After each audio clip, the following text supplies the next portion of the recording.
E aí, ainda na ABIN, veio o convite para assumir a direção geral da Polícia Federal, que foi um episódio assim, bem sensível. Eu queria que você falasse um pouco disso. Foi muito frustrante. A minha cabeça estava na ABIN, no relacionamento da Polícia Federal, porque na própria ABIN você tem um eixo de trabalho, porque tem vários integrantes do CISBIM. Tem um eixo de trabalho que é um núcleo, qualquer crise, pode ser econômica, internacional, financeira ou jurídica, vai passar por um eixo. Somos nós, junto com as Forças Armadas, com o Ministério da Justiça, com o Ministério com a Casa Civil, com a AGU, a Economia e Relações Internacionais. Esse é o CISBIM? Com o CISBIM é algo assim, mais fechado. Tá. Mas estava sendo tratado aberto demais, mas esse núcleo, qualquer crise, vai ser colocado ali. Então, se você tiver uma crise para cá ou para lá, você chama um MINFRA, chama qualquer coisa. E nisso eu estou sempre, o relacionamento só aumentou. E eu, oriundo da Polícia Federal, o meu contato com o MJ e a própria Polícia Federal era fácil, sempre foi fácil. Uhum. Então a gente tem um contato muito grande com a Polícia Federal, com o DEPEN e com a PRF, muito, né? Uhum. Quando eu estava auxiliando o presidente, quando veio o convite, eu estava tendo as discordâncias, por assim dizer, entre o ministro Moro e o presidente da República. E essa foi a grande questão, sabe? É uma grande... o Moro, no Ministério da Justiça, primeiro pareceu um grande acerto, uma grande esperança. Depois acabou sendo uma grande decepção. Depois o que se viu foi uma grande traição, uma deliberada traição. E não uma traição ao presidente, uma traição à sociedade, ao Brasil. Uhum. O Moro foi escolhido, foi o convite, o presidente já era eleito. Não só precisou de Moro, já estava. Então, o Moro já sabia das bandeiras do presidente. Um cara de direita, conservador, que vinha com a linha patriota, família, armamentista, trazendo os instrumentos de liberalismo, de liberdade econômica. Estava tudo ali no presidente. Se ele aceitou um convite, e que outro presidente dali que assumisse aceitaria um Moro? O presidente quis botar um Moro, porque seria uma segurança de um grande nome ali. Uhum. Um nome que traria austeridade, um combate à corrupção, não é isso? Não é essa a agenda? E o presidente deu essa oportunidade. Era isso que ele representava à época. É isso que se esperava dele. Então o presidente não botaria ele lá. Uhum. O presidente queria isso. No começo do governo, foram formando todos os ministérios na transição. Inclusive eu estava lá e via. O presidente entrevistou várias pessoas e tudo mais. Qual é o perfil que o presidente quis para todos os ministérios? Cara técnico. Porque ele sabe, vindo do Congresso, que tudo do Executivo passa, não só por fiscalização, mas por orçamento e aprovação, passa pelo Congresso. Naquele momento inicial, ele estava desprendido. Uhum. Ele escolheu ministros técnicos, mas com consciência política. Uhum. Para não se ficar uma tecnocracia. Não é vínculo partidário, nem compromisso partidário. Consciência do que é o tratamento de política, de discussão, de discordância ou não. Nesses ministros todos, quem eram os superministros que chegaram?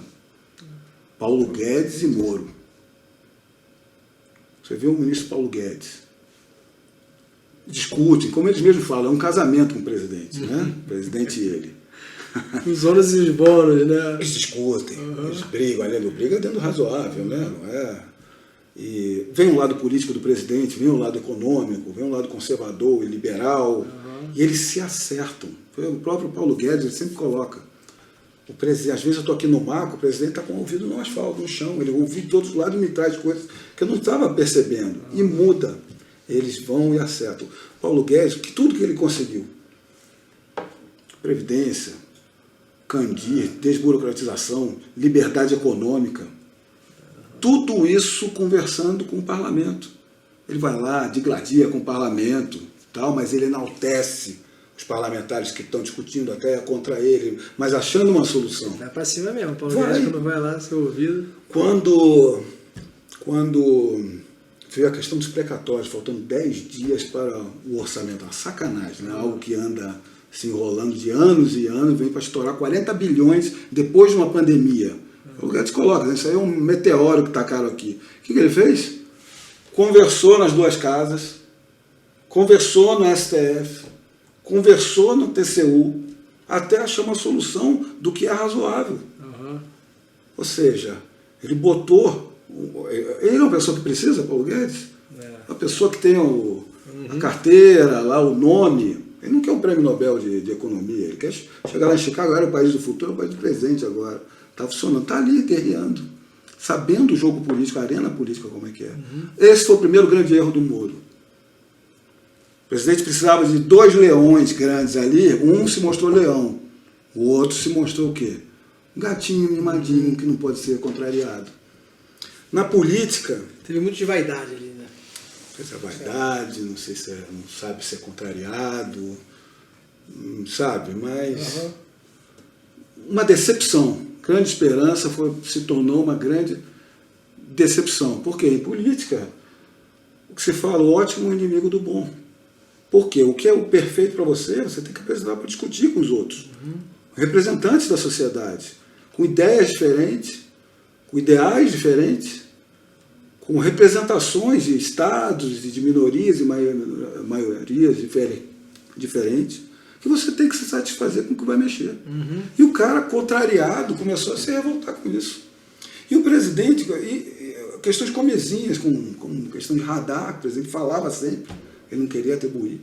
Questão de armar a população, ele se manifestava, era um problema com os decretos. Aqueles primeiros decretos foram, vamos dizer assim, decepcionantes, vamos dizer assim, para muita gente que esperava algo mais. Acredito que...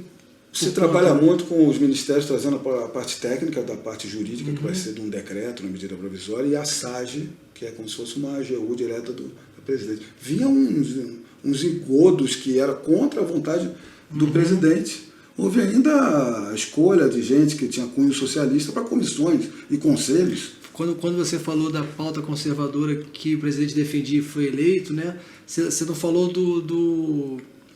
da pauta pró-vida ali, né?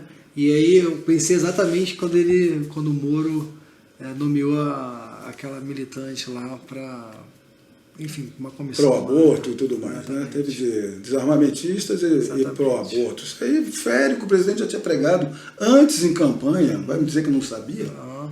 E mais, Polícia Federal e PRF não estavam andando, estavam travadas. Quando entrou o ministro André, o diretor-geral que entrou das duas casas, fizeram andar. Não foram reflexos, os números começaram a aparecer com o ministro André e o ministro Anderson. Teve o caso também do Adélio também, não foi?